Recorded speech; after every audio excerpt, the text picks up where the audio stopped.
Let's just end the speculation about this. When is the last judgment on earth happening? What day is this now? Well, never. You're telling me that there's no last judgment? I am not telling you there's no last judgment. Actually, a lot of people don't know this, but the last judgment already happened, but it happened in the spiritual world of the afterlife. So you're saying I missed it? That I don't have to go through the last judgment now? Well, hold on a second. Actually, every single person does go through their own little mini last judgment, but it's actually a good thing. Welcome to Swedenborg in Life, everybody. Thanks, Jonathan Rose, for hanging out. Today we're going to be talking about how the judgment day won't happen on earth. There's no such thing as the earth is destroyed and everyone's judged. But actually, that's good news. You're going to like it, and we're going to expose exactly what that is. From a first-hand account, by the way. From somebody who saw the last judgment happening. And spoiler alert, it happened in the year 1757. In case anyone who had that on their bingo card. Yeah, right. The nature of it, what it did. You and I are living in a post-last judgment world. Who knew? And also, we each have our own last judgment. That's not so bad, though. Yeah. Okay. So thanks to everybody who's watching.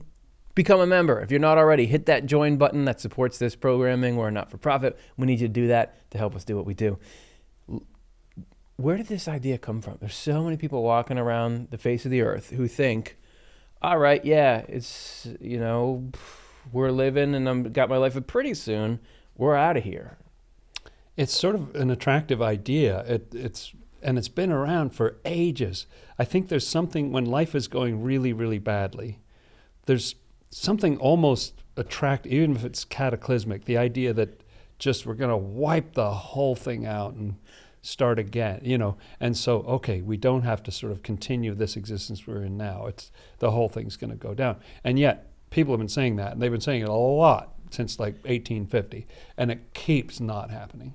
And why are people saying it in the first place? I think you can trace this whole, at least in the Christian tradition, trace a lot of it back to the book of Revelation. There's a couple other things that Jesus says, but yeah. Particularly this, if there's a smoking gun, is this one. This is from Revelation 20, where there's some really intense language about it, a bunch of intense stuff happening. You want to hear it? Sure. This is what John reports. Then I saw a great white throne, and him who sat on it, that's capital him, we're assuming this is God sitting on the throne, from whose face the earth and the heaven fled away, and there was found no place for them. And I saw the dead, small and great, standing before God, and books were opened. And another book was opened, which is the book of life. And the dead were judged according to their works, by the things which were written in the books. The sea gave up the dead who were in it, and death and Hades delivered up the dead who were in them, and they were judged, each one according to his works.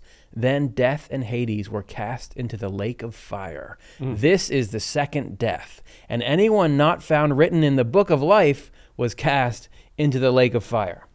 So that's definitely a mass judgment. I mean, that's happening to everybody at the same time. And, the sea gives up all these people. And you think, I fell off a boat and drowned, so I'm not going to be a part of this? Nope. No. Scooping you back up. Strange combination of fantastical imagery and then stuff you can understand what it's talking about. All right, I guess it's kind of saying that, right, everybody gets judged, but also like the heaven and earth are flying away and there's no place for them. What's this mean? People have interpreted this a lot of ways, and for a long time, what people have been saying is like, well, this is going to happen here.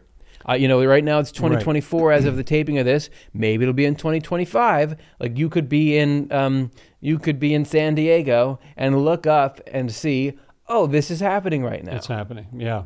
That's what a lot of people think. Yeah. Is that the case? Is that going to happen?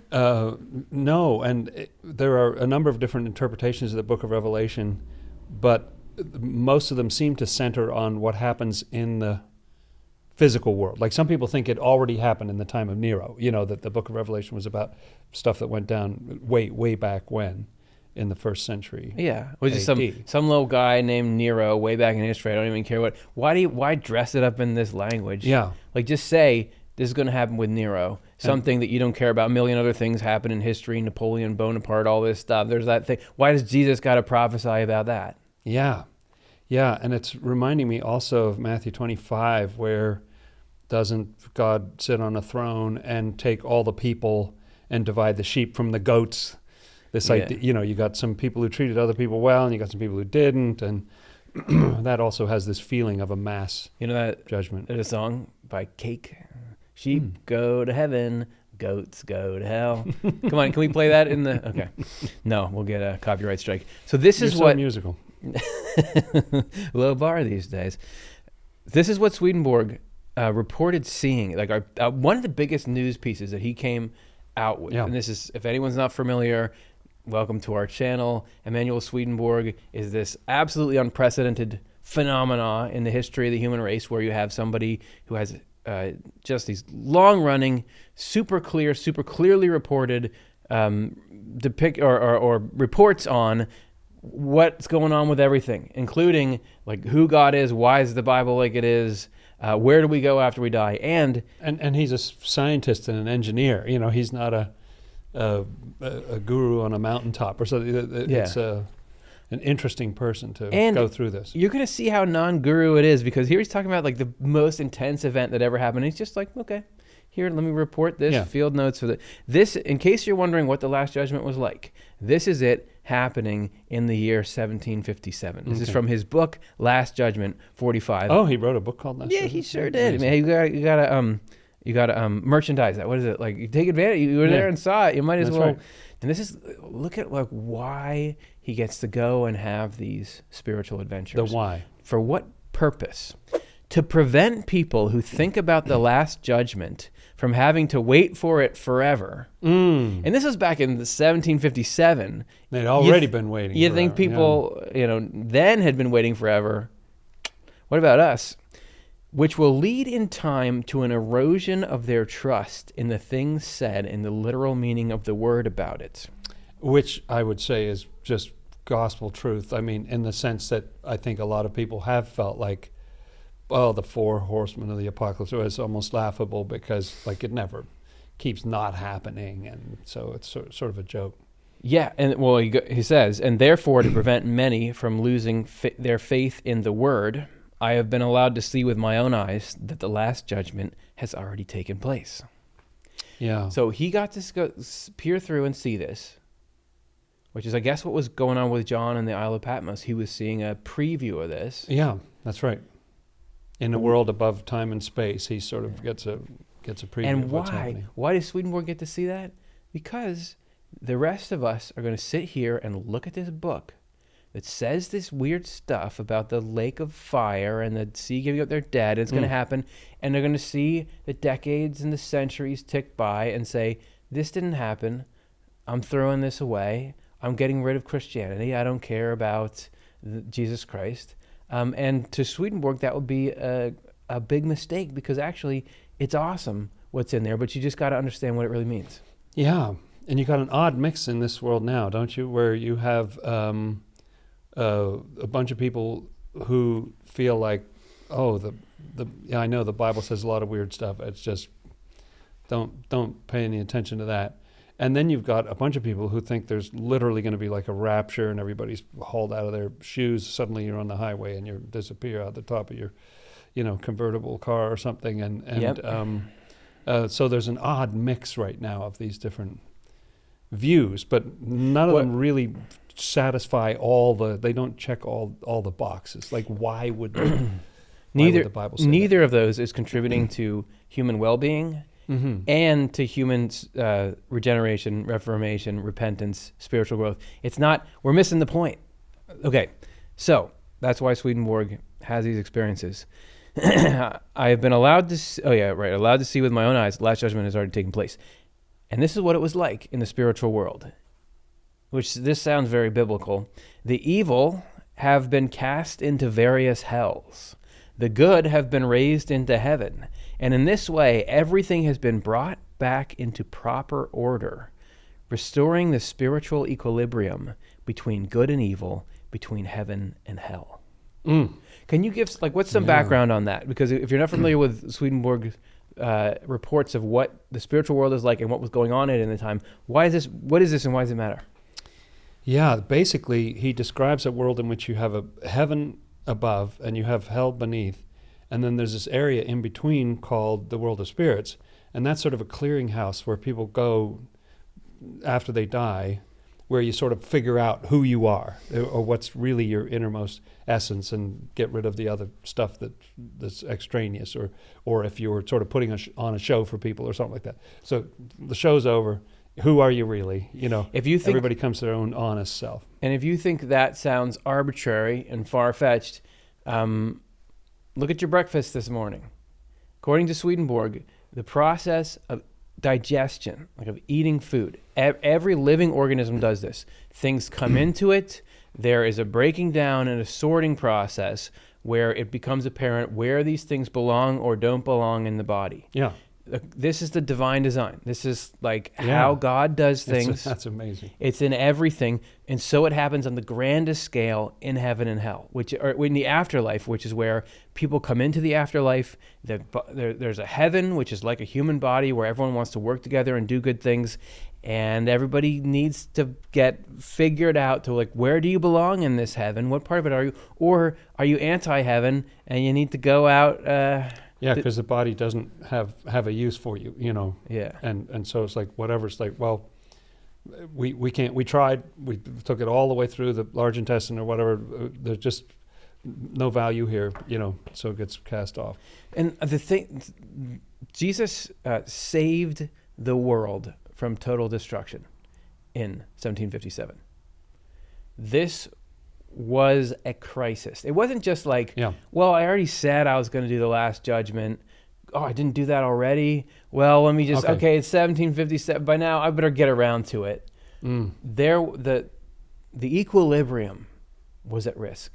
Yeah. And people might say, well, I don't even know what you're talking about. I don't care about that thing. The equilibrium is the environment in which your consciousness exists. The balance between heaven and hell. That's what creates the human mind. That we have heaven is on one side, kind of giving you good thoughts and feelings. Hell is on the other, giving you negative. You exist in the middle, and you get to choose if you want to be good or bad. If that goes out of whack, everybody dies. And it fills me with awe that the Lord is taking care of stuff that we are totally, we don't know anything about it. And yet this thing threatens, much more serious than any sort of, there's a hurricane or there's a disaster in the world, something like that. No, this is much more serious because then you lose human freedom and then the whole experiment comes to an end, The freedom is so crucial to the whole thing. And so what was happening was that you had a lot of evil spirits accumulating in this sort of sorting area, the world of spirits. It's tipping over to where there's too many of them, and the way that things had been structured, everything flows down through that area. So it was actually blocking what people were able to think and feel. It was making it more and more difficult to be a good person. Yeah. And pretty soon the lights were going to go out. So that whole thing needed to be cleaned out. So I'm interested in that image when it talks about the sea giving up, literally you might think, I guess there are people who were out sailing and they got shipwrecked and they drowned or something. Yeah. But no, the sea is an area of that spiritual world that it's holding all these people that have been there for a while, and it gives them up because now is the time. Now there's going to be this judgment and things are going to be revealed. And part of what was revealed was that there were people who were hypocritical. They seem good on the outside. They're really evil on the inside. But they'd been able to carry this on for a long time and people were fooled by it. But now it's going to be revealed. So anyway, maybe that's too much information, but that was the setting. That's what needed to happen. And who in this world knew the thing about it? And if you at home are thinking, that sounds far-fetched, that God is going to try to fix some equilibrium, it sounds like you're starting to talk like Star Trek or something. Just look at you waking up this morning. While you were asleep, snoring away for 7 hours, God was making sure the equilibrium, or if you want to just say, we can just say your body was making sure the equilibrium stayed inside you. Like throughout that whole night, you were inhaling and exhaling. That is because there's an equilibrium of oxygen and carbon dioxide or something like that that needs to be where it is in your body.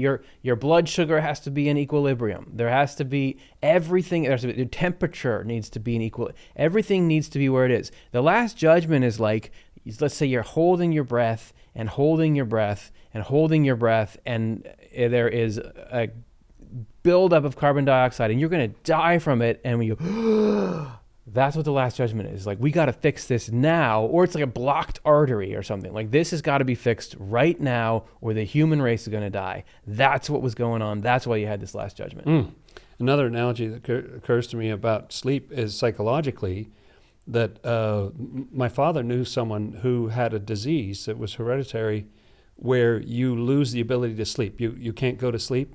Ugh. It kills you in a couple of months. It absolutely kills you, and it's a miserable death, because in between there you're hallucinating all the time. You completely lose touch with reality. Not being able to sleep is extremely destructive. So also while we're sleeping, there's a physical equilibrium that's being established. There's also psychological equilibrium that's being established, where memories are being processed and sorted and put away. If you study something and then you go to sleep, you wake up in the morning, you know more about it in the morning than you did the night before, because things got moved. The order is restored in there every single night. So there's a little image of this in our reality every day. It's kind of amazing. And so the Last Judgment would be like somebody who hasn't slept for months or something. They're out of their minds. They're hallucinating. They can't tell what reality is anymore. And this thing needs to be restored. We need to get this back on track. So the process by which Jesus did this, Swedenborg says, the Lord did this, is called redemption in some places. This is what he says about it in his book, True Christianity. And this is what was going on in this Last Judgment. Redemption was actually a matter of gaining control of the hells, restructuring the heavens, and by doing so, preparing for a new spiritual church. I can say with absolute certainty that these three actions are redemption, because the Lord is bringing about redemption again today. This new redemption began in the year 1757, along with a last judgment that happened at that time. The redemption has continued from then until now. The reason is that today is the second coming of the Lord. A new church is being instituted that could not have been instituted unless first the hells were brought under control and the heavens were restructured. So you can't, why can't God make the world better? Well, first you have to do this. It's like, why can't we're just going to beat these body metaphors into the ground. Why can't I sleep well? It's because you're super congested, or it's because something's got to be addressed first. I like the fact that it really seems meaningful to me that it has to deal with the hell part first. You got to deal with the hell part first. So the hell part gets addressed, and then once that's taken care of, and that's kind of offline or it's somewhere else, then you can restructure. And I like the restructuring, make it stronger so that it won't happen again. With anything that happens in this world, when something breaks or goes wrong, you investigate, you figure out what it was, and then you deal with whatever that was, and then you also strengthen things. Mm-hmm. If somebody got through your back door because your lock doesn't work or something like that, you get a new lock. You fix it so that it won't happen again. The Last Judgment happened before. This wasn't the first time. That's true. But the other relatively recent time it happened was Jesus' first coming. That's right. There was why did Jesus come to the earth? And I think this is something people have grappled with. And there's a prevailing theory that it's like God was so angry at the human race that Jesus had to get sacrificed to calm him down. Right. So that he wouldn't destroy all of us. In reality, it's a little bit right that things were out of whack, It's way wrong about what was actually happening. But it was the same thing. It was the same thing where Yeah. things that got so imbalanced. There was so much hell in the system because so many people were choosing hell. Hell was getting strong because people in this world, you choose a life of hell with murder and revenge and adultery. And then you go die and you continue to pursue that. You join Team Hell there. That was getting so overwhelming that at that point, yeah, it was almost like everyone who was born would be immediately overcome by hell, and then that'd be the end of it. That's why Jesus came, and then he solved that for a while, but always, even when he was here coming the first time, he's like, I'm coming back, and I'm gonna do something, because this was phase one. Phase one. Phase two is happening. That's right. So, and part of phase one was that there needed to be something divine all the way down on the earth. Before that, it was sort of a trickle-down deal through heaven. Yeah. But the trickle-down was getting messed up. It wasn't getting all the way down to people. So having something divine all the way down here was huge. It's like a pacemaker or something. Like I need to come and get something here. Like your cardiovascular system is such a mess that what we need to do is get something in here that can fix it. And then phase two is like, all right, we're activating that. We're activating it. And part of what happened, I think, because I've thought a lot about after Jesus came, how did it get messed up again? I can understand how it got messed up before. Yeah. How did it get messed up again? And my best understanding of that is that because people's concepts of who God is got messed up. That's a big part of it. If you don't understand who the Lord is, it gets messed up again. Part of what was messing it up was the very thing I just said, that people were sitting there telling everyone all the time, God is so furious at us. That's right. He would have no problem just annihilating all of us. But he only didn't because Jesus died and he saw it. Just painting this completely monstrous picture of God to fundamentally misunderstand who God is, which how are you going to have that as a picture of God and not then have that seep down into a bunch of people who are following God, going out and murdering and destroying and conquering, because you'd taken what was a picture of heaven, which is like love one another as I've loved you, turn the other cheek, and turned it into a picture of hell, which is if you don't do what I want, I will kill you. And so, of course, it's building up. Of course, the human race is, where it was. Yeah, and that picture of God the Father, like how numb or twisted do you have to be where the only thing that'll move your heart is seeing your own child tortured? Like, oh, okay, I'm feeling something. Yeah. It's finally getting through to me. Well, it makes you sound like you're some like tottering old, like you shouldn't be Psychopath. there running the universe. So that's that was part of what was wrecking things. That's a problem. This is why actually Swedenborg said that Jesus came and told him all this stuff, because part of it was Christianity was so messed up. That was part of what was messing up the afterlife. And there's a bunch of Christians that had all these weird ideas in their head that weren't leading them to being good people and weren't leading them to doing the work of repentance and everything that Jesus was saying. And they were like plaque in the arteries. It was a problem. Yeah. We continue. Gaining control over the hells, restructuring the heavens, and establishing a new church was redemption, because without those actions, no human being could have been saved. In fact, they followed in a sequence. Hey, you said this is something that you just said. The hells had to be controlled first before a new angelic heaven could be formed. And that heaven had to be formed before a new church on earth could be instituted. Oh, makes sense. Because people in the world are so closely connected to angels from heaven and spirits from hell that at the level of the inner mind, they are one. And Swedenborg's got to know, this is going to seem so strange to everybody, because almost nobody thinks, angels or evil spirits, most people are not in that Well, mindset. at least they weren't then, and not many are now.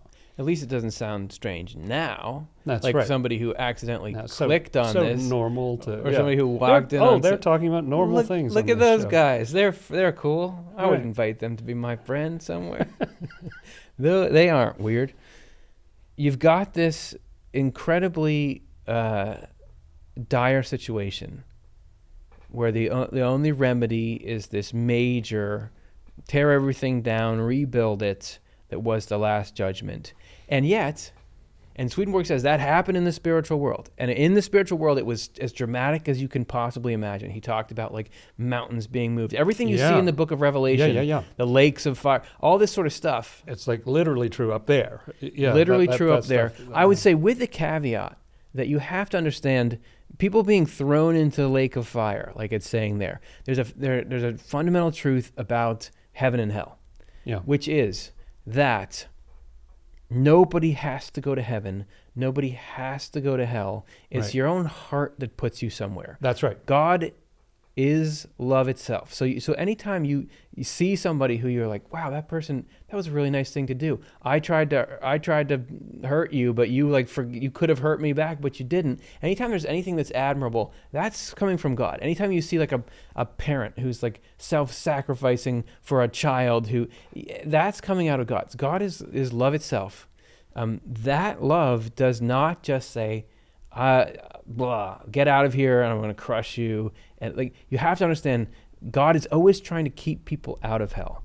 But if people have a ton of hell in their heart, they can't be separated from hell. So the last judgment is just like, all right, well, if you're going to have hell in you, you need to have it in the place where you're not destroying everything for people who have not chosen hell. That's what the judgment is. And fire is a correspondence for love. It behaves the same way love does. And Swedenborg even points out that your physical body will get warmer, if you get into a topic that you love or something like that. It can have an effect on your physical temperature and everything. And so a lake of fire is a whole lake of evil love. Like it's a collection. Yeah. It's all these different people. And so you don't drown, you're not burned when you go in. It's what's in your heart. It's where, if that's what your heart loves, that's where you want to be. If you've been hiding in order to try to put one over on people, and now it's revealed, oh, that's really what you love, then it looks like, whoa, you're diving into a lake of fire. But that imagery has to do with this evil love that was in some people's hearts, quite a few people's hearts. What is hellfire? We hear about hellfire. Yes. In the Bible. Are you just talking about like, the same kind of fire that's like in your fireplace, but it's in the spiritual world? That's the hellfire. Dude, you've come into contact with plenty of hellfire in your life. Oh man, when you're driving, you feel hellfire all the time. Like, this guy, what does this guy do? And road rage. Like, you're following too close behind me. There's hellfire in there. Somebody says something that's not complimentary towards you. You feel it. Somebody gets something you wish you had. You feel the hellfire. We know of it. It's so funny because people think that's such a medieval, like, oh, that's so weird. That's so medieval and biblical. But yeah, you felt it on the way here. That's something we know about. That in like a grown-up, non-Lord of the Rings, no offense, style world, like, what's the actual villain for the human race? It is that love to dominate and destroy other people. What causes the problems in the world? What causes the problem? It is people who want power over other people. It is people who want vengeance on other people. It is all the destructive things that you love. That's hellfire. And a kind of heartless feeling of like, I don't care. It's sort of that idea that, don't they say that, comedy is someone else slipping on a banana peel. Tragedy is me getting a paper cut, or something like that. It's just not caring what other people go through or laughing at or even enjoying their downfall. Like, crush someone. Right. Yeah. So there's hellfire. That's what the lake is. And so you had this overwhelming the human race. So many people just bathing in that there had to be this like, all right, enough. You all have to go over here and do that over here. You're clogging up the artery. You're obstructing the windpipe of humanity. We can't do that. So there's this giant sorting in the spiritual world. God does all these incredible things. It's all the prophecies are fulfilled. It does all that stuff. And if you live here, you wouldn't even notice. You wouldn't even notice. You wouldn't notice a single thing. This is what Swedenborg says about that. It's like you're underwater and a huge wave just went overhead. You don't even feel it. So this is but then what did it matter? Here's the impact of the Last Judgment. After the Last Judgment, which occurred in the spiritual world in the year 1757, the circumstances of all people changed significantly.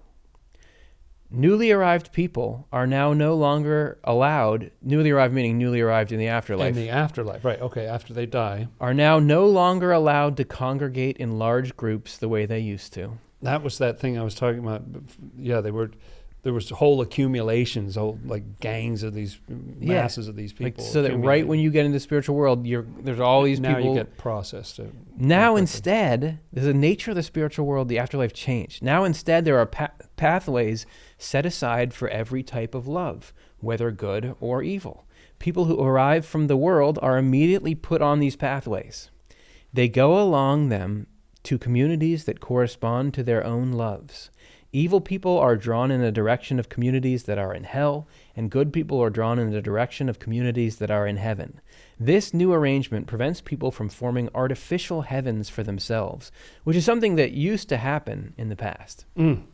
And what I love about all this is that eventually you can see that this was a loving thing. It can easily still go in that part of your brain that thinks, oh, God came down with an axe and, divided the people and you're going to hell or something. Yeah.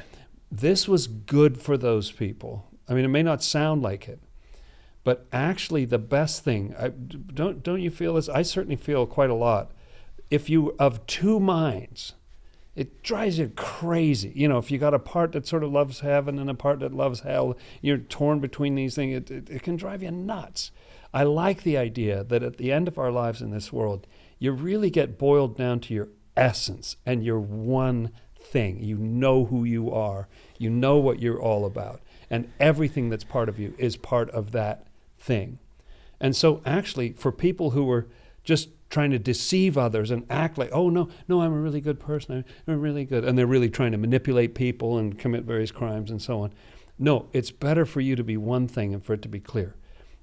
You go over here where there's all these people who love the same thing you do. Swedenborg describes it very vividly that some of these people, it's almost like they catch a whiff, like they smell something. What is that? Yeah. That's your hell. Right. And then, I can't resist that. They go walking toward it. What do they got going on there? And it's absolute in freedom. And other people go, that's disgusting, and they don't want to have anything to do with it. And they go in the other direction. But this is freedom. And this actually, it sounds strange, but actually helps the people. This is who you are. This is what you love. And I'm going to put you with other people who love the same thing that you love. And we're going to boil you right down until that's what you are. You think about, at first, somebody tuning into this or coming across Swedenborg, and it says, all right, the Last Judgment, this book of Revelation, it happened in the spiritual world. Okay, what did it do? And then look at this little nerdy little sentence. What happened was newly arrived people are now no longer allowed to congregate in large groups.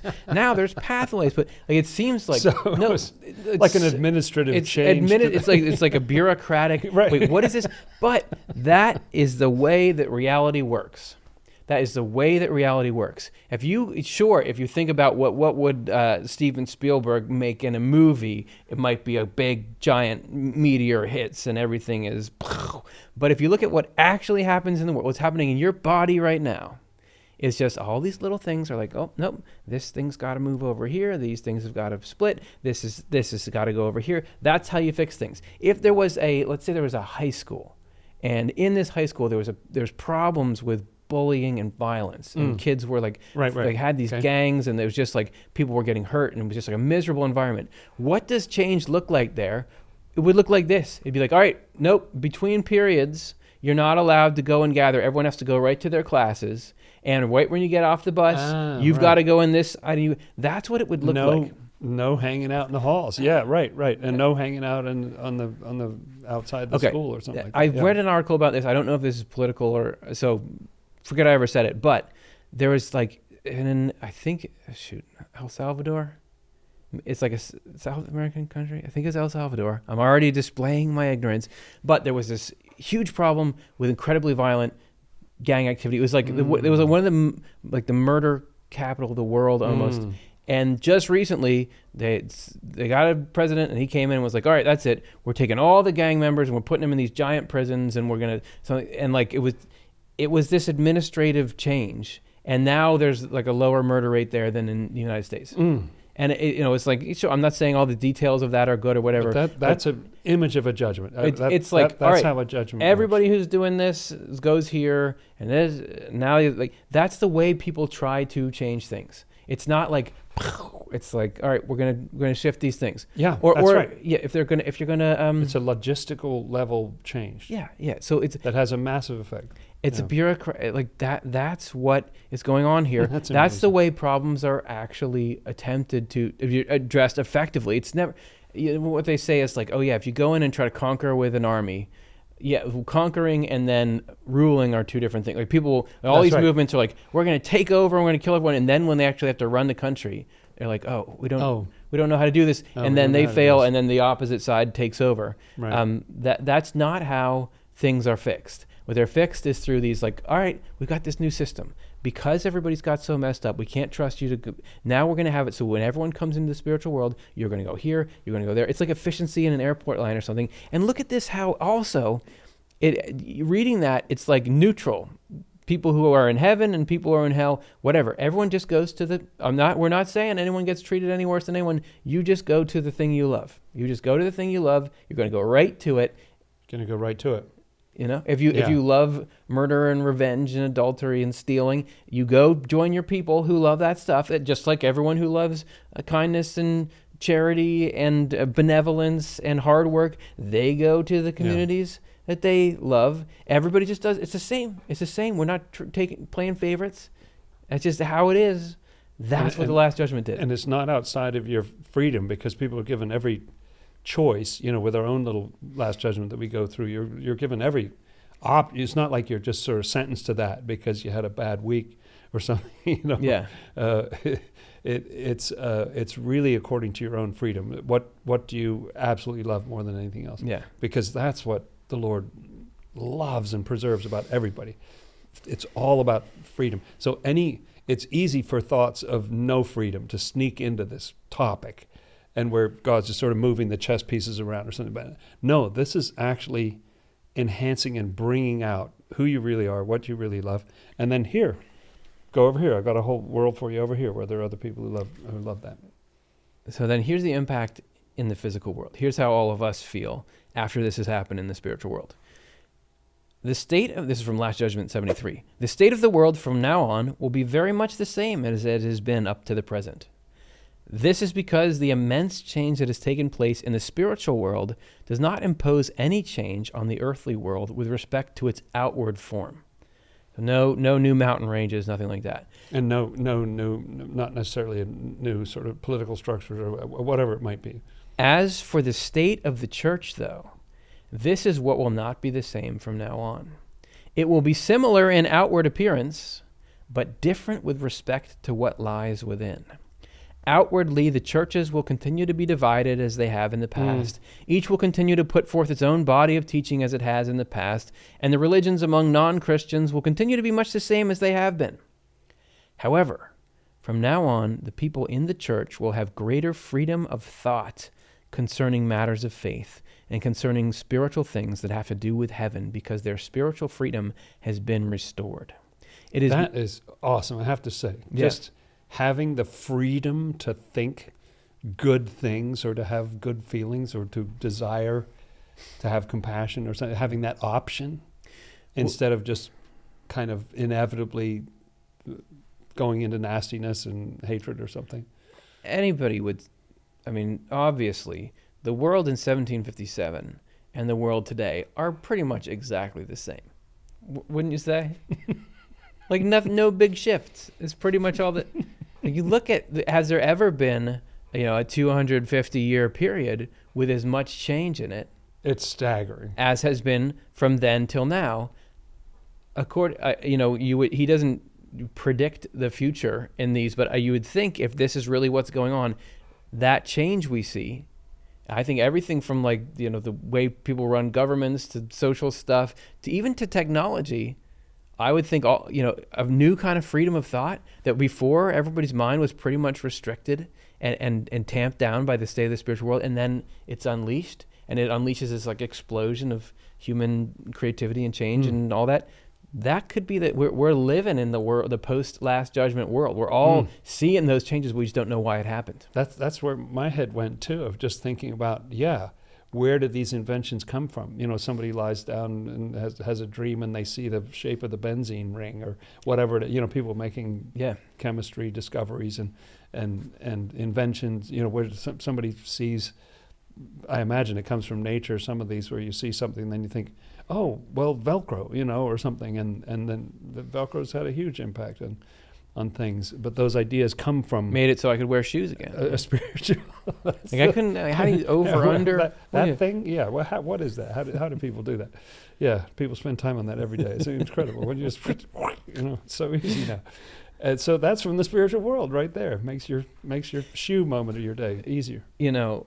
There's one thing that's missing though. We have this great new world that, well, I mean, it's still got its issues, but we've got this new world that's pretty incredible.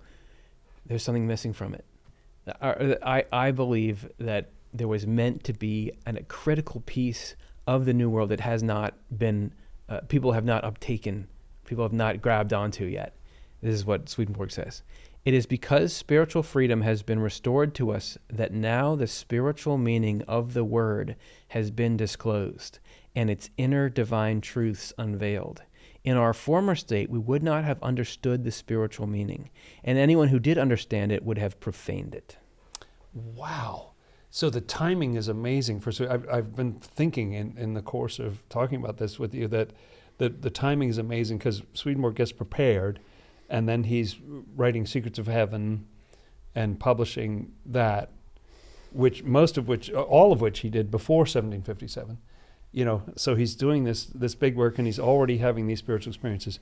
And then, he just happens to be a witness, able to be a witness of these amazing events that happen in 1757. And it's probably not an accident that this truth was revealed before that. And then that's all the time we have for today. Yeah. So you were talking about how Swedenborg was there right at the right time, and he was sort of already on the cusp of getting interested in spiritual things. Then he had this particular eye-opening from God to be there and open the spiritual meaning of the word right when people could understand that.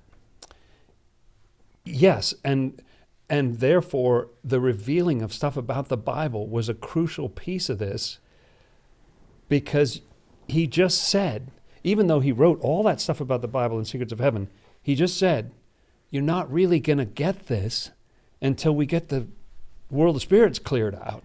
Yeah. It would have been pointless before that. You could have done it back in 1300 or something, but people would not have gotten it in the same way, because you had to clear out. It's like anything, like the schoolyard you were talking about or something. You buy a property that's full of weeds and junk, and you got to clear that all out before you can plant a garden and do some useful stuff there. Yeah.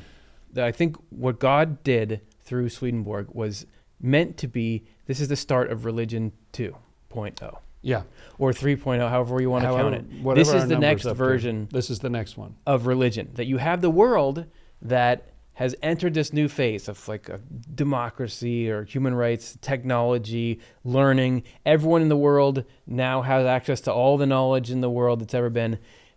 And yet religion has struggled to keep pace.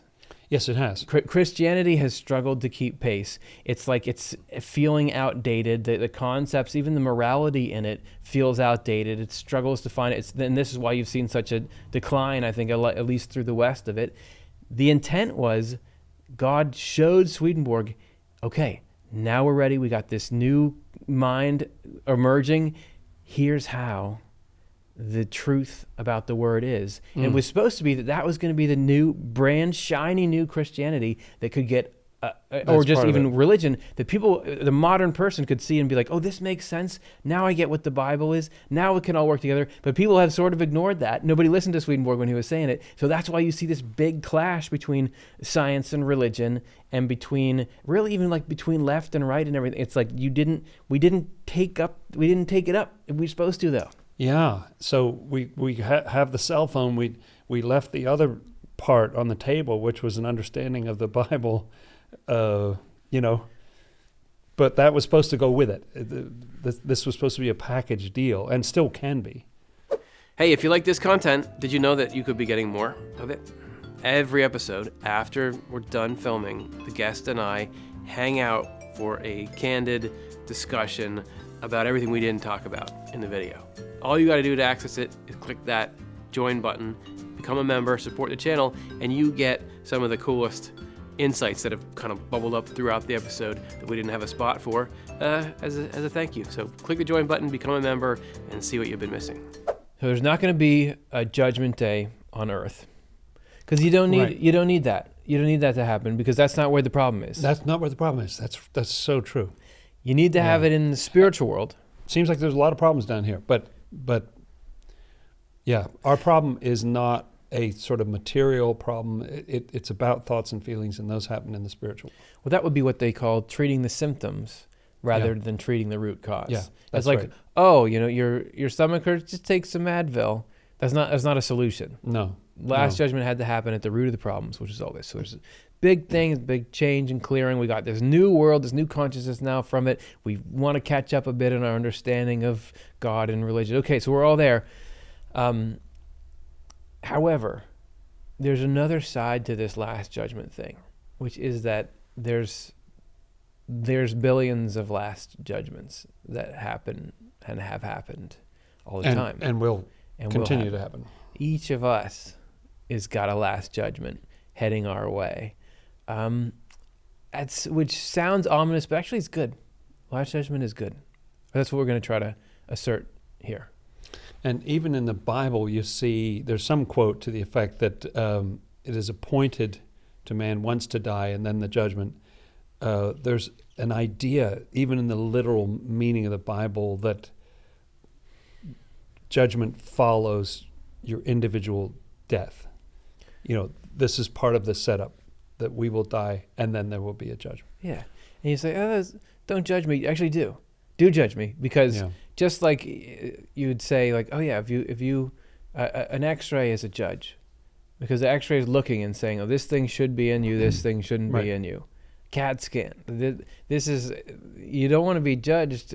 You do, because you want to figure out what needs to happen to get you to health or to happiness or whatever. And the last judgment, or the judgment that happens to us as individuals, as Swedenborg describes it, is actually like fairly pleasant, important, but pleasant process. So this is how he describes it. This is switching over to his book, Heaven and Hell, where he talks about the process that everyone goes through when they awaken. So as we come into this new spiritual world that was made new by the last judgment on a grand scale, this is what happens to us. When we are being faced with our deeds after death, angels who have been given the task of examining look searchingly into the face and continue their examination through the whole body, beginning with the fingers of one hand and then of the other, and continuing through the whole. When I wondered why this was so, hey, what are you doing? It was explained to me. The reason is that just as the details of our thought and intention are inscribed on our brains, because that is where their beginnings are, so they are inscribed on the whole body as well, since all the elements of our thought and intentions move out into the body from their beginnings and take definition there in their outmost forms. This is why the things that are inscribed on our memory from our intention and consequent thought are inscribed not only on the brain, but also on the whole person. And I assume he's talking about the spiritual body, but it gave me this sort of mental image a few years ago. You can tell how long ago it was, because I was picturing like an old VHS cassette or something, but like our body is kind of a video, like you can, the angels can play it almost, they can see what you've been through, who you are, what you're all about. And this is very important for your information, so that you know who you are, because we're sort of a mystery to ourselves, but also for the building of society, because this is what you love. There's these other people over here who love that, and it helps organize society. This is another place where I feel like theological misinformation has made people worried about something that they don't need to worry about. So there's been different Christian theories based on reading cryptic things in Revelation that, okay, there's going to be this judgment, and it's going to be, it's something that you don't want to have happen. It's pass fail. It's very rigid. The stakes are very high. But then you have people who have who actually go and see it. So everybody who's, call them near-death experiences, people who actually go and get into that very afterlife where heaven is. And they have what's Raymond Moody coined the term the life review. Yeah. Which is because not everybody has it, but very often in these near-death experiences, people will go and it's like, my life flashed before my eyes. I got to see everything that was there. And nobody says, I wish I didn't have it. Even people like, I think of Howard Storm, who we just had on this channel recently, who has one of the classic near-death experience books of all time. And he had a life review that was unpleasant to go through because he had to see, and this is what he said about himself, so I'm a jerk. Like I've been selfish and I've harmed a lot of people, and you go through and you just see the truth of like, this is how my actions made people feel. This is the impact. This was like what it was like to be them, having to live around me or interact with me. And always people say the light wasn't judging me. The angels weren't, as we think of the term judge, like it's rubbing it in or something. It's done in this atmosphere of love. And it's suddenly striking me how much more effective that is than if somebody came, you come before a tribunal or something, you sit there, you say, okay, next, all right, you're a jerk, Well, thank you. What's your first? No, I'm not. Yeah. You're misunderstanding. I mean, just take another look or something. You don't know what you're talking about. Yeah. You'd fight back. But what an interesting way to almost, in effect, see a movie of your life, and you objectively can see that guy's a jerk. Yeah. Like that. That was not a good thing to do. Yeah. This is not a good thing. And I can see other people reacting. Because I just found a passage the other day in Swedenborg. I didn't know there was this in there. But he said something about the being able to see your effect on other people. That's part of it as well. That you can see from their perspective, which is kind of a mystery to us in this life sometimes. Right. We don't really read other people well, or we don't realize, I really offended that person. I can only imagine what you're going through right now. Yes. Sitting there. That's right. I know. To be on this show, I know. Now, people are like worried, okay, are you going to judge me or not? Why doesn't God just like, you are so bad? Because you don't understand what we're doing here. What's the point? If you went into something after death where there's like, you're in a big room with a giant throne and he's saying, you did this and that was wrong, and you did that and that was wrong, and here's your sentence. Right. What would that do to you? The point is not to get you to be afraid of the punishment of what you've done. The whole of morality is, how do you feel? Do you believe that this is good or bad? Like this thing that you did, just because, you did it, so at the time you want, is it good or is it bad? Because that's the difference between heaven and hell. Heaven, according to Swedenborg, is to love what is good because it's good. To understand the difference between that is a kind thing, that is a fair thing, that is a just thing. I regardless of who's doing what, that's what I honor, because that's actually that's God, right? So that's what heaven is, and hell is like, I don't care at all about that stuff. I just care about myself over everything. Yeah. So if you're in a situation where there's a punishment looming over you, that's not what you might do is like, I'm scared of the punishment, but you're not ever going to change how you feel about what's good and what's evil. And that's what we're trying to get after. If if somebody's going to be let out of prison, or they're trying to get parole early or something, like I think we've given this example before. What the people or the parole board or whatever is trying to find out is like who's in there? What do you believe now? Like everybody knows what you did or what you're accused of. Do you feel any regret? Do you how do are you you look gonna back on there? are you going to do it Are you again? gonna do it again? Because there's some people. Have you changed inside? And you have people who have had like 4 DUIs and killed someone drunk driving, and now they feel terrible about that. They're the strongest crusaders against doing that. They're going to try to help people who are trapped in that. So you can have people who are completely playing for the other team now. But what we're trying to figure out is like, and that person, it's great to have them back out in the world. You want them out. That's how we're going to address this problem of recklessness. So that's what it's all about, is like, what do you care about? What do you really believe? And how are you going to act in the future? That's what it's trying to get at. If it was like judgment, fear of judgment, that's not, it might have a place, but that's not the real game. Yeah. And I love your example of Howard Storm, because I haven't met him, but I've seen the videos and so on. His whole affect, the way that he comes across, is just like a beautiful, humble human being. Yeah. Zero jerkness, is what I feel from this guy. And so he was given a choice by his life review. It was like, here's what we're getting. How do you feel? We're getting jerk. How do you feel about that?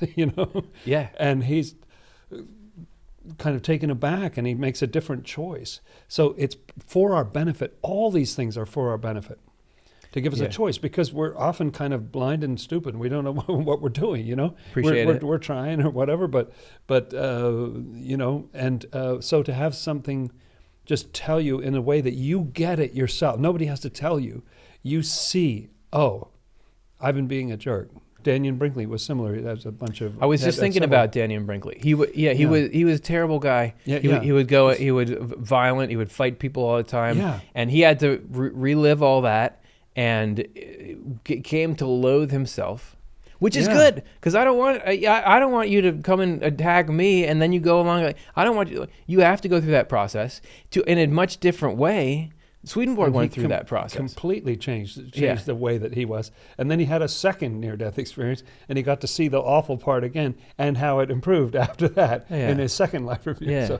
So, what about Swedenborg too? He had, if you look at his Journal of Dreams, that's sort of the same process, where he goes from being egotistical and arrogant, and who knows how many, I don't think he was fighting people, but how many cutting things has he said about people? How many times has he tried to undermine? Who knows what he was doing? No, I know he jumped ship that one time. He was pretty arrogant. Yeah, he was arrogant. And he gets to the point where when you read the theological stuff, because of that process, you don't see any arrogance. You don't see anything that rubs you. You're just like, oh, this guy is just very like humble. You see even the portraits of him, just his face from that time.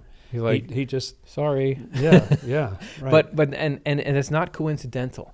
Getting into that state where you think, oh, I shouldn't even be here. Like I'm nobody special. I know we don't like to be racked with guilt and all that stuff. However, having a little bit of this, like that place people are in, like the Amazing Grace place, where it's like, if God hadn't stepped in and saved me from myself, right, I would be this total miserable wretch. That's actually a pretty great place for someone to be. I mean, you love being around that person. And it's the only way that then you can go and have, let's say you're like Swedenborg and you have this incredible task given to you where God is like, you got to write these things. That's how you have it not go to your head. It's like, this feeling of like, I don't even deserve to be doing this. No. I know people can get wrapped up in that, and their lives can be made miserable, but there's a positive version of that where if you feel like it doesn't matter who I'm sitting across from, what the difference is in our status or whatever, I do not at all believe I'm any better than you, because I owe my life to God. Yes. That's an antidote. I don't think that's how it had to be from the beginning of humanity, but since we've gotten so self-centered and materialistic, that is the antidote to the human ego, is that state. So I think it's good. I think it's actually good you get that system. So we go on in heaven and hell. We may also gather from this what is meant by our book of life mentioned in the word. It is the fact that all our deeds and our thoughts are written on our whole person and seem as though they are read from a book when they are called out of our memory. They appear in a kind of image when our spirit is looked at in heaven's light. See, that was before VHS tapes, so he didn't have a different analogy than a book. Which he would have chosen VHS. Because no. there's a pinnacle, right? There's a pinnacle. Yeah. Has it ever been better than that? Really? Not even close. Oh, I forgot to rewind this one. So you have this written on your whole self. It's not like it's somebody comes in and is like, oh, you're getting that guy to testify against me. He's got a grudge against me. It's not somebody's opinion. Yeah, right. And it's not even a divine opinion. You'd hope that opinion, but it's not like, well, God sees you this way. It's just the fact. It's just exactly what every is. cell. You know, this is who you became. Yeah. You know. Yeah. The good, the bad, the indifferent. It's all in there. So this book of life thing, it doesn't happen all at once. According to Swedenborg, there's a gradual process after death where initially, we did another show about this, you're cared for by the highest angels, the most loving angels are around you, and they're protecting you, and just like you're comfortable. And then we've got these very knowledgeable angels that kind of wake you up and answer say, questions. Hey, here you go, what's all the questions? And then once you're like, okay, we've made the transition, then you start to be able to get up and move around this new world, and that's when this process starts, this sort of multi-stage judgment process.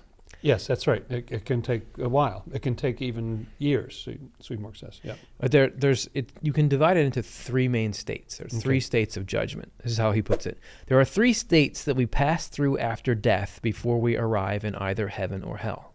The first state is one of more outward concerns. The second is one of more inward concerns. And the third is one of preparations. We go through these states in the world of spirits. Again, it has a feeling of this order to it, because the first thing, that's the way we do anything, right? You look at the outside. I don't know, again, for some reason I'm thinking of like if there was a crime or something's being investigated, you know. Yeah. First of all, just what are the facts? Okay, there was a shell casing here, and then this was this, and somebody called this number, and so on. You know, you just get the facts of it. But then you try to get into like what was the motivation, and who are the people involved? You get into that deeper level. Yeah. And then it's so great that even at that point, okay, this was the outside, this was the inside. Then there's preparation. Like you're not just sort of stuck with the outcome of that whole process. You know, now we can teach you. We can get you ready. You know, we see this potential in you. Yeah. We're going to work with you and bring that out and get you ready. We're going to tell you things that you need to know in order to function in this heavenly community that you're going to. Yeah. So here's the way that those stages play out. If we haven't, like sometimes you can, Swedenborg mentions that you can be so committed to either heaven or hell in your life in this world that this whole process gets kind of truncated because you've already in a day or two or something. You've already made your choice. Yeah. Most of us, it's going to go through these things. So the state of more outward concerns, he describes it like this: our first state after death is like our state in this world. Since we are then similarly involved in outward concerns, we have similar faces, voices, and character. We lead similar moral and civil lives. This is why it still seems to us as though we were in this world unless we noticed things that are out of the ordinary and remember that angels told us we were spirits when we were awakened. This is so interesting. People don't even know they've died. So the one life carries on into the other, and death is only a passage. So after this whole, you've got the angels with you, they're waking you up, but then you kind of slip back into your habits because you are who you've become in the world. And at first, it is important to kind of, all right, let's get you back to who you are so that from there we can continue. Because if you're in these extraordinary circumstances where, again, if you're feeling afraid or if you're feeling overwhelmed or something, this is not, we're not interested in that. We're interested in what do you like in a neutral state? Some transcendent state of beholding the divine and seeing these miraculous things in the spiritual world or something like that. Okay. Fine, but now let's get back to business as usual. Yeah, because that is a platform. That's a platform. That's more who you are. That's what we're looking at. That's how you spent your life. The second state is called the state of judgment of more inward concerns. Our second state after death is called a state of our deeper interests, because then we are given access to the deeper reaches of our minds or of our intentions and thoughts, while the more outward interests that engaged us in the first state become dormant. Wow. So you get to kind of see what you're like without all that going on, all that sort of external level, and partly that you care about what other people think, or you're trying to make it look, or you're hiding this, or whatever. You're doing a little complicated thing. Everybody's got an inner life and an outer life. And all of us are like, okay, we go, well, come on this show and we talk a certain way, and this is like, you got your sort of high moments, and then there's like your little self that you are when you're at home and you're like, well, gremlin. Yeah. So everybody's got that, and you've got an inner and an outer self. When you're at a party, now I've not been to one, but I've researched them. When you look, I've heard about this. Yes. You do not say everything that pops into your head. You would be horrified to say most of the things that popped into your head. And that's why we're in the world, is because you got this inner nature that, according to Swedenborg, is like immersed in all kinds of things you would not want people to know you're thinking, like sort of feelings you would not want people to know that you're feeling. But then you got this external self where you've got this buffer, and you can say, all right, well, I'm not going to do that because that's, and you can function in society. What would be polite in this situation? For me to say something, And throughout your life, your inside self starts to catch up, whereas through regeneration, you have the privacy to change inwardly, to become the way you've been acting since you went through finishing school. That's right. So that in the spiritual world, there's not that same separation of inhibitions. That's why some people say, why don't we just start in the afterlife? You wouldn't want to start there. You want to start here, where you have a chance. It's nice to have the privacy. Where you have a chance to kind of, speaking of not judging, like God's giving you your own little box in here where you can go through whatever, you can be whoever and whatever, and slowly turn good. And that's when that inside part of you that doesn't have inhibitions, that people drink alcohol or something and they start to lose their inhibitions. Right. And they're like, oh, I can't believe I did this thing. That part of you, the more impulsive part of you, starts to then come out in this second phase. This is Heaven and Hell 505. When spirits are in this state of their deeper concerns, then it is obvious what kind of people they really were in the world. They actually behave in accord with their own nature. People who are inwardly devoted to the good in the world then behave sanely and wisely, more wisely than they were living in the world, in fact, because they have been freed from any connection with the body and therefore with the earthly things that darken and cover with a kind of cloud. So like, I'm hungry, I'm tired, I'm worried about bills. Yeah. I'm hangry or whatever it is. Yeah. Yes, right. Have a Snickers. In contrast, people who are focused on evil in the world then behave foolishly and insanely, more insanely than when they were in the world, in fact, because they earn freedom and are no longer constrained. As long as they were living in the world, they were outwardly sensible, because this was how they imitated rational people. So when the outer layers are stripped off, their inner insanity is unveiled. Any evil person who outwardly pretends to be good can be compared to a brightly polished jar with a cover on, with all kinds of filth hidden inside. Just as the Lord said, you are like whitewashed sepulchres that look lovely on the outside, but are inwardly full of the bones of the dead and all uncleanness. Yeah, so I like the idea that some people have this goodness in there, and maybe they don't even realize it themselves, or other people don't realize the extent of it. We've all seen the movies where you have the old guy who's sort of cranky, and then it turns out he has a heart of gold, and he sort of melts after a while. Don't make me cry. You're talking about Up? Yes, and many other movies. Yes. No, I'm just saying. Why does that touch your heart so much? There's somebody good in there. That's every movie. It's like Beauty and the Beast. It's like every movie is like there's somebody good in there. Yeah. There's somebody good in there. That's right. So I think there's a lesson in here as well about judging other people, because the fact is we don't know.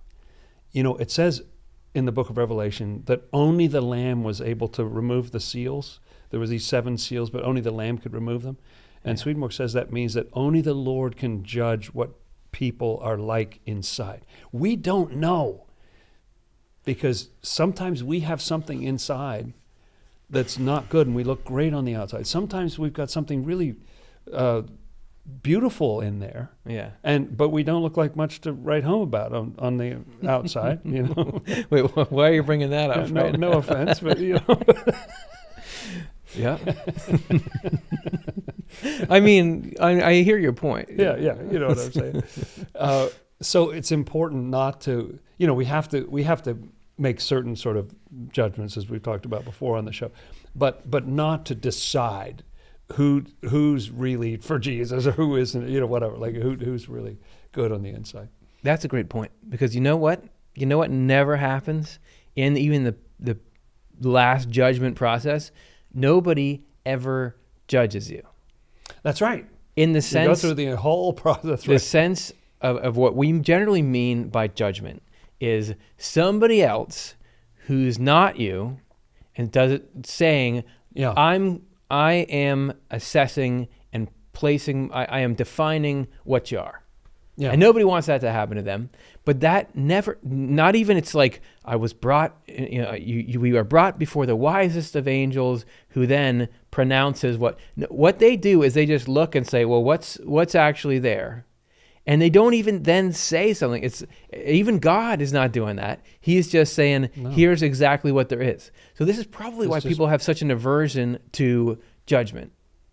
By what we mean by that term, which is that somebody else reaches over, imagines they know something about they're smarter than you. Yeah, they're smarter than God to you, because you don't even know that about yourself. Yeah, and that they want to pass moral judgment. Now, I would say you can pass all the civil judgments that you want. So civil judgment would be, you have to do that. Yeah, to be prudent, to see who other people are, to take a guess.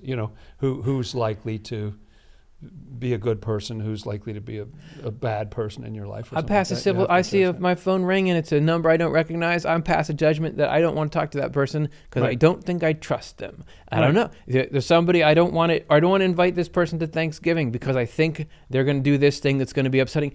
Pass that judgment. Or this person I think is dangerous. I'm not going to be around them. This person did this. I need to call the police on them. Those are fine. Like you got the civil judgment. You got to use your best judgment. Earthly judgments. Yeah, as long as you don't believe in your heart and don't say with your mouth that you know the moral state of somebody else. Don't do that because you don't.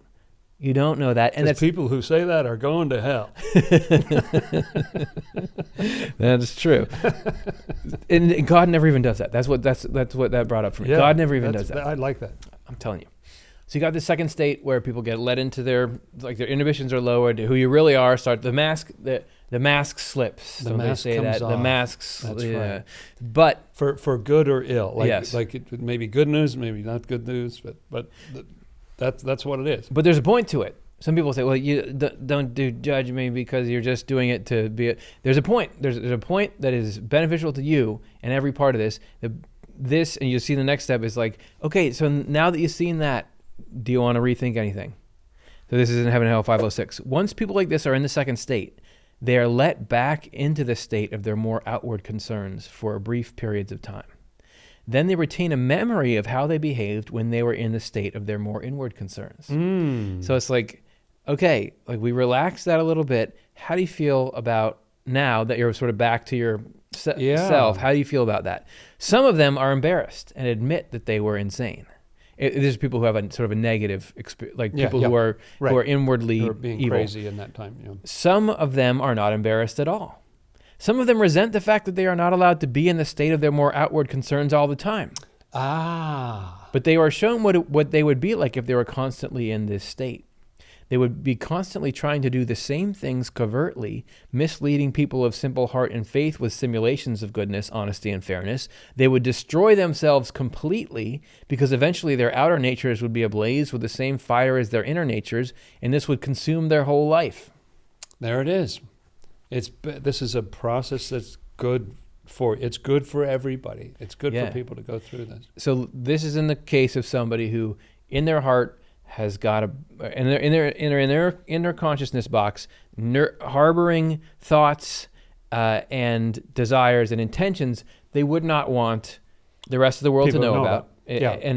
And then when they're led into this state where that starts to shine through and they just kind of can't help themselves and they are that, then that's dialed back, and some people are embarrassed and admit they were insane. So some people are like, "This is wow, I got work to do." Like that's a problem. Yes, that's right. Which I would take as a good sign if you don't feel comfortable about how far you went or how insane you were. Which is kind of like every NDEer has some things they regret in their life review. That's right. Some of them are not embarrassed at all. Yeah, and that's really interesting. So it's like that's cool. So, but then look at this whole again, people think of God and judgment. He's just picking on people. You're throwing people in hell, and they would be fine if you just left them alone. And this is people saying, well, yeah, I started to act out all these bad impulses and behaviors I had. Just let me be in my old state where I can kind of cover that up. Why don't you just let me stay here? Yeah. And they're saying physiologically it does not work like that. There's two reasons. One is when you're in this state, when you're not in your inward concerns, when you're just, what you do in this is you go and try to hurt innocent people.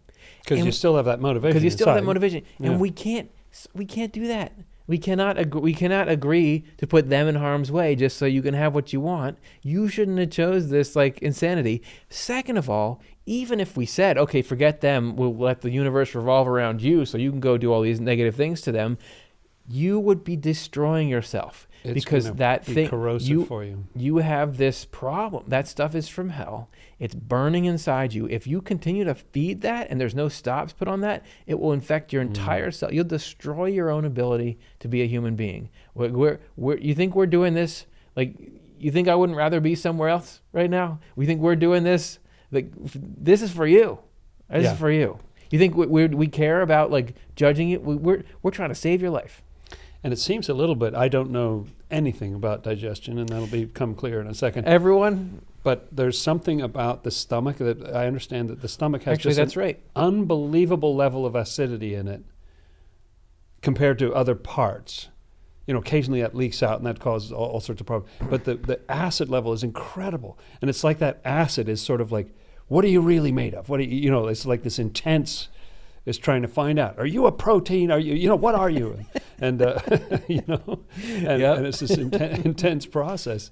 And then right after that, it's a very different chemical situation after you exit the stomach and so on. Mm-hmm. But and what that does, from what I understand, from my lack of knowledge about anatomy, is that it has a, it deals with poisons and toxins and, it stops certain things in their tracks. If you ate something moldy or if you whatever it was, that acid will take care of it, Oh, yeah. It's just interesting. So there's something about this process that maps onto that digestion. If you did not have that acidy, what are you thing, if you okay, that's too harsh, let's dial back the stomach acid to make it pretty close to neutral, you will die today. Yeah. You will be dead. Yeah. Well, maybe tomorrow. That's the end of that's a very useful digestion. That's the end of nutrient absorption. Nutrient absorption. No, nothing can. Your cells are all going to starve to death. That's good to have it like that. Yeah. And similarly, we're going to get you out of there. You got your heart of gold deep in there. This is how you get rescued. This is how Jesus Christ saves people. This is how the Lord saves people. Yeah. Is to show you. Look, okay, this, if you're willing, you can come into heaven. You can come into heaven. And this is not like the place. If I take you how you are now and bring you in there, you're going to be miserable. You won't even be able to see what's going on around you. That's according to Swedenborg. But between here and there, there's just let go of these things, stop doing that, and then you can go. Because if you don't, and you got into heaven, you'd try to kill everyone else, and you'd end up destroying yourself. So let's not do that. And there is, as you mentioned, a social component to this in the sense that it's also valuable for other people to know who you are. Maybe you were somebody who other people looked up to or depended on, or you've got all this love from people or something like that. It's important for them to know who you are, mm-hmm. And partly as like if it's a good story, yeah, see the goodness that's in there. If it's not a great story, then that takes out the hypocrisy. Like it's against the, they're not going to be deceiving people, and so it serves multiple functions. The next stage that you go into is one of instruction and purification. This is Heaven and Hell 5:12. Our third state after death, or the third state of our spirits, is one of instruction. This state is for people who are entering heaven and becoming angels, but not for people who are entering hell, because these latter cannot be taught. So you only enter hell if you are refuse. Like I don't think I wasn't like I am unwilling to be taught. Right. Then you may go that way. Yeah. As a result, their second state is also their third, and ends in their turning straight toward their own love, and therefore toward the hellish community that is engaged in a love like their own. And the word community is interesting in there, because community sounds like a bunch of people who love each other or organize together. Well, they have a common love, however they feel about each other. Yeah. They love the same things, and I think that's part of the Lord's mercy as well, that let's have a community. Let's get all the people who love this together and all the people who love that together. Once this has happened, their intentions and thinking flow from that love, and since it is a hellish love, they intend only what is evil and think only what is false. These are their pleasures because they are matters of their love. Further, this results in their rejecting everything that is good and true that had served their love as a means. Yeah, and that it's delightful, it's pleasurable, and you can't keep them away. They catch a whiff of that. Yeah. Oh yeah, no, that's what I like. That's what I like. And so this number doesn't talk about them anymore. God follows them down that route. Divine providence is still there, moderating, mitigating, trying to reform. But the point is, nowhere in here is it like people grab both your arms and lead you kicking and screaming to hell where you don't want to go. This is more like heaven is trying everything to get you to not do that. So I think that's important to know. The wisdom in it, it's really striking me today, the wisdom in having this. Because when you go in and out of those states, and then you look at isn't that fascinating? Yeah. You go into this state, okay, now let's remember that. Yeah. Let's take a movie of that. Now we'll go back to your outer state. Yeah. How do you feel? It's just an open-ended question. How do you feel about what's on the tape? Yeah. How do you feel about what that is? Yeah. So there's that. It's all self-based. It's a self-judgment. Yeah. Right? It's your own consciousness. Good people, though, are brought from the second state into a third, which is a state of preparation for heaven by means of instructions. In fact, no one can be prepared for heaven except by knowing at first hand what is good and true, and therefore only by being taught. This is because without being taught, no one can know what spiritual good and truth are and what the evil and falsity that oppose them are. Then, too, to the extent that the Lord flows into our life, he does teach us, since to that same extent he kindles our intentions with a love of learning what is true and enlightens our thought so that we know what is true. To the extent that this happens, our deeper reaches are opened and heaven is sown into them. And that strikes me, as well as having a correlation in the NDE, that so many people come back from NDEs with this galloping desire to learn. Yep. They start, people who weren't that interested in it at all before are just reading books and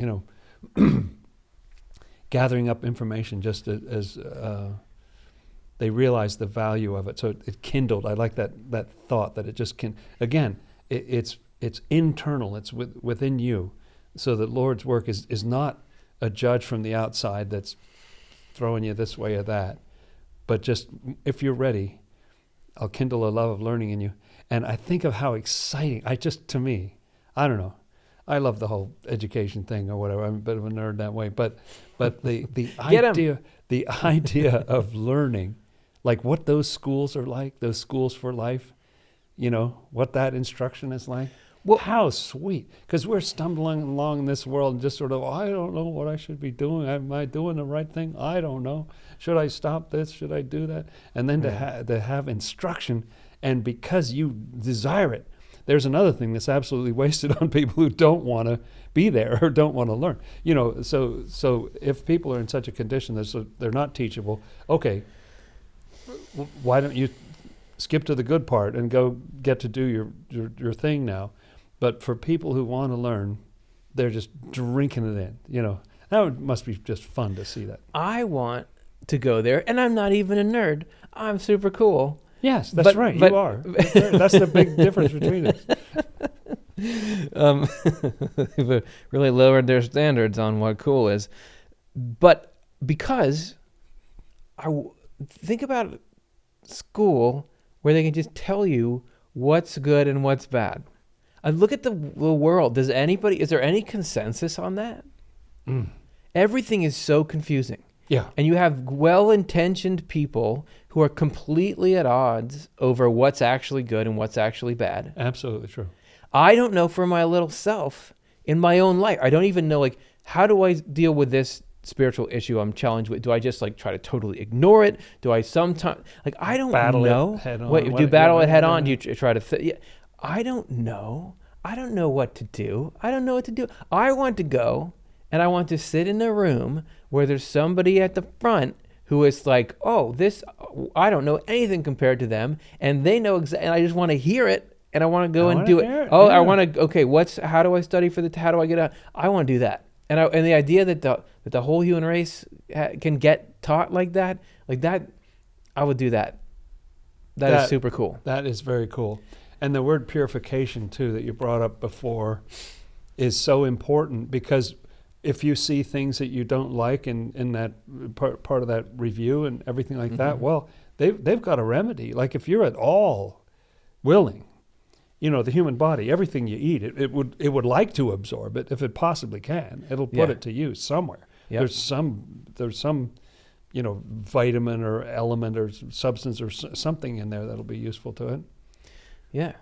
So I think what people also get bothered about when they hear the word judgment is the sense of the arbitrary nature of it. Yes. People really don't like when you make what are ego decisions about judgment. If there's a CEO of a company and you feel like they're in this great position of responsibility where they're supposed to guide this complex thing that affects tons of people's lives, the customers, the employees, and you think they're making a decision because they have some grudge against somebody.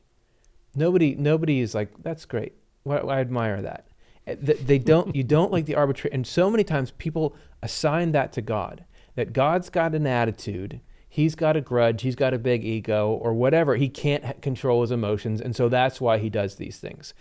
Like judging. Why don't you just doesn't everybody just deserve to go into heaven? You're the one sitting here not letting me into heaven right now. But here it was saying, you have to be taught, this has to be open, because then heaven can be sown in you.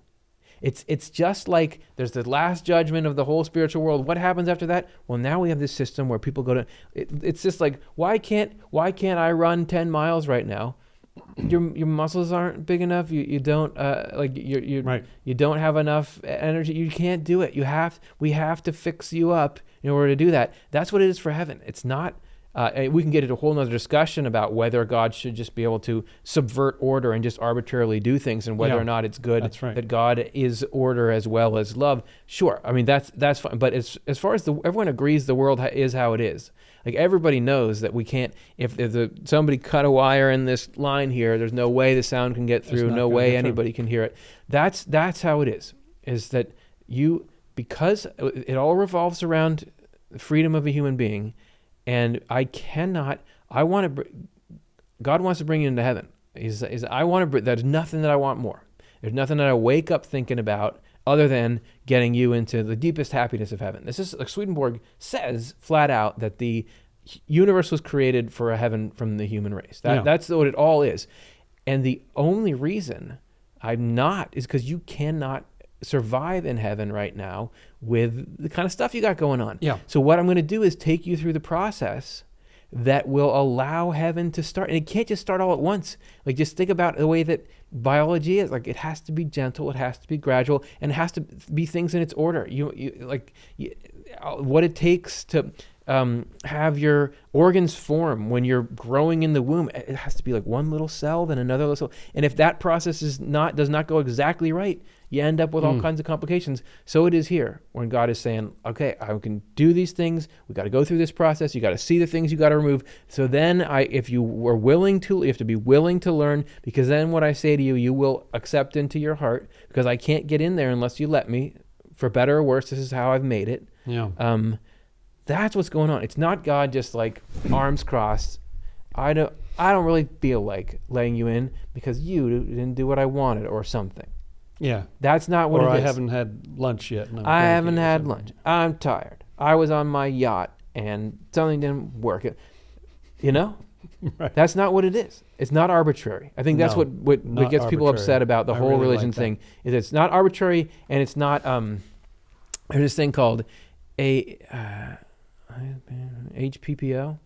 which is highest paid person's opinion.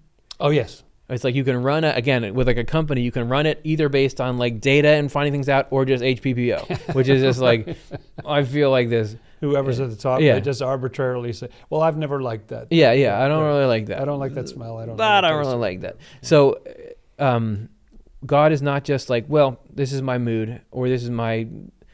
No, it's like this is how it is, and I'm working. This is the only way it can be done. So my intent is good toward you, and I'm trying to show you exactly how to do it. I got all these steps laid out, so you know exactly how to do it. I took all the trouble to go and do this last judgment in the spiritual world to clean up that system so that you would be able to clearly see your way to heaven. That's right. So it'd be easier for you to figure out who you are. And I'm just loving the fact that this is open to everybody. This is not, because often when you get into the realm of religion, there's this sense of like, well, there's a subset of the human race who's got it better than other people because they're in the right religion, and so they've got a leg up. They're going to get through better or something. No, this system is for everybody. There are good people all over the whole planet in every different kind of religion, and none of the above and everything. Dude. And so this instruction that's going on is instruction in the truth and goodness. The real truth and what's actually good, not this sort of pale version that we have down here on earth that's called some religious doctrine or something, Nowhere in this process, this whole process of Last Judgment, does it mention at all checking you for your religious ritual participation percentage, right. or what doctrines you claim to ascribe to, or as he put it somewhere else in a quote I just saw. So you haven't been to church for 3 years? Yeah, like, we're going to mark that down. Right. Because everybody knows, come on, man. Everybody knows that's not what life is actually about. Yeah. Everybody knows that's not what the struggle actually is. No. This whole process is talking about, well, we're going to let you out of your inhibitions. The things you start to do and say then, are they evil and false, or are they true and good? That's it. Everybody knows that's what it's about. Yeah. And this process, again, yes, is open to everybody from any walk of life. Sure, you have your faith tradition. And even Swedenborg says there's some religions that have more detailed truth than other ones do. That's right. That's almost inconsequential, because you can have a doctrine that's very true, but if in your inner self you're full of evil and enmity and hatred and all the things you wouldn't want to come out, your religious doctrine can make it worse. The thing that matters... Right. Actually make it worse. That's right. If my thoughts were said out loud and my intentions were made known to everyone, how would everyone... Are they good or bad? That's what it's about. Yeah, that's what it's about. Yeah, your piety. If you go to religion, go to church or not, that is only valuable as it supports you living a good inner and outer life. And if you had really high quality truth, maybe you get to skip the first week of school or something, go to the second week. But everybody's got something they need to learn, and just pick it up from there. And if you didn't know anything, or you never exposed to any of these concepts before, okay, we'll take you from there. Because you know what a tree is, right? Or you know what a dog is, or something. So I do know what a dog is. Yeah. Thank you. Yeah. All right. Hey, man. That was fun. That was fun. So that's... who would think that talking about the Last Judgment would be fun? But it was great. Yeah. Why is it that it was fun? Is because the process that happens anywhere that God is doing anything ultimately is just about the moving of human beings out of whatever misery they're in and into the happiness of heaven. That's what the entirety of the divine whole will system. in life is. So whenever we talk about this, we're uncovering through these different roots to it a picture of who God is and what life is supposed to be about. And of course, that's fun because it's that. actually good. It's actually good. Thank you for chatting it up. That's Everybody, been great. thank you so much for watching. Don't forget to hit that join button if you haven't already. Thanks to our members. Okay, we'll talk to you again soon.